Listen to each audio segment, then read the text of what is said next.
आदमी स्वाभाविक कहता है कि भगवान नाराज नहीं तो हमें दुख क्यों आया। तो अभी आप श्रवण कर रहे थे कि संसार में ये सारी वस्तुएं प्रारब्धवश प्राप्त होती।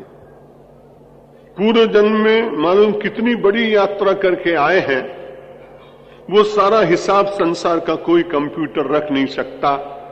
तो परमात्मा की बड़ी विशेषता में ये भी अपनी दृष्टि से मानता हूं कि हर एक आदमी के 84 लाख योनियों का खाता रखना और फिर उसके हिसाब से उसका सब ठीक ठीक हिसाब किताब चुकाना।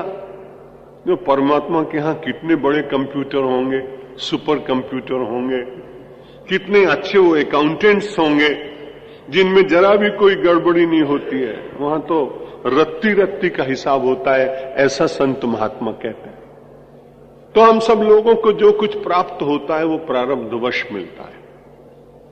लेकिन फिर लोग कहते हैं कि जब प्रारब्धवश ही सब कुछ मिलना है तो प्रारब्ध का परिवर्तन कैसे होगा। गोस्वामी तुलसीदास जी महाराज कहते हैं कि प्रारब्ध में परिवर्तन होता है। मंत्र महामणि विषय व्याल के मेटत कठिन कुअंक भाल के।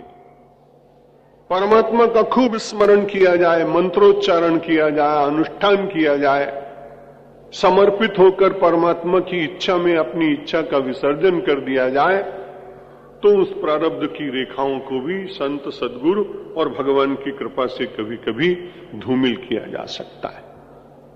लेकिन फिर भी यत्र योगेश्वर कृष्णो, भगवान के चरणों पर विश्वास और पुरुषार्थ कभी मंद नहीं होना चाहिए। साधना कोई 10, 20, 50 दिन के लिए नहीं, ये तो जब तक जीवन है हम सब लोग साधक ही हैं। और जैसे जीवन के अन्य कार्य करते हैं वैसे ही अपने जीवन की जो साधना पद्धति आपने चयन की हो उसके ऊपर उतनी आनंद पूर्वक नित्य चलने का प्रयत्न करते रहे।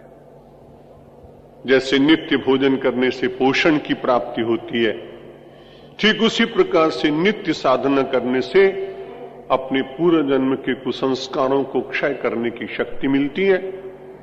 और ऐसे पुरुषार्थ करने वाले व्यक्ति के ऊपर परमात्मा की अव्यक्त कृपा की निरंतर धार बहते बहते वो पूर्ण रूप से तपःपूत हो जाता है और जीवन धन्य बन जाता है। लेकिन जो केवल आशाओं के ऊपर ही जीता उसके लिए बड़ी कठिनाई। भर्तरी कहते हैं कि संसार के अधिकांश लोग तो ऐसा ही है। आशा नाम नदी मनोरथ जला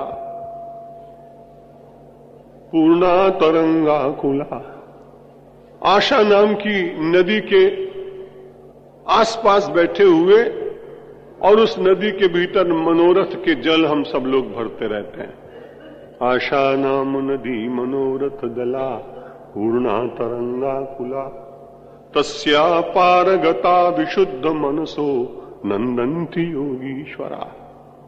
अस्माकं तु मनोरथो परचित प्रासाद वापी तटे क्रीड़ा कानन खेलि कौतुक जुषाम आयु परीक्षीयते।